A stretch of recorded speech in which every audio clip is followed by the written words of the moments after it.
প্রিয় দর্শক, আশা করি অনেক অনেক ভালো আছেন। তো আজকের ভিডিওতে আপনাদেরকে একটা চমক দেখাবো। সত্যি এই কাজটা করলে যে কেউ আপনাকে মোবাইলের বস বলতে বাধ্য হবে। ইমো সেটিং এর একটা অসাধারণ একটা ইমোতে সেটিং শেখাবো। এই সেটিংটা শিখলে সত্যি ইমোর বস বলতে বাধ্য হবে মানুষ। আপনার হাতে পায়ে ধরে শিখতে চাইবে এই কাজটা কিভাবে আপনি করছেন। তো চলুন, ভিডিওটা লম্বা করবো না। কিভাবে করেছি আমরা, আপনারা কিভাবে করবেন, সবকিছুই বিস্তারিত ভিডিওতে তুলে ধরা হলো।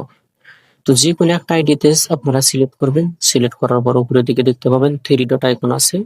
থ্রি ডট আইকনের উপর একটা ক্লিক করবেন। ক্লিক করে দেওয়ার পর এখানে নিচের দিকে দেখতে পাবেন ওয়ালপেপার নামে একটা অপশন আছে, এটার উপর ক্লিক করবেন।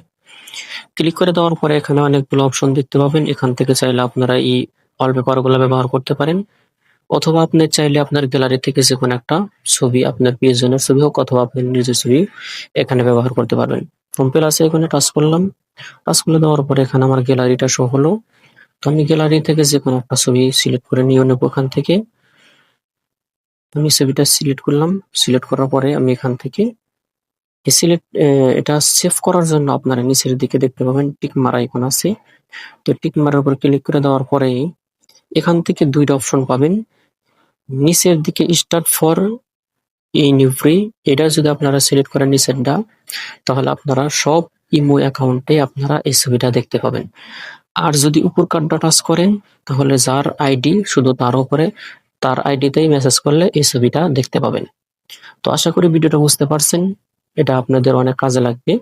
বুঝতে যদি অসুবিধা হয় অবশ্যই কমেন্ট করে জানাবেন। তো সবাই ভালো থাকবেন, সুস্থ থাকবেন। দেখা হবে নতুন কোনো ভিডিওতে আবারও। আল্লাহ হাফেজ।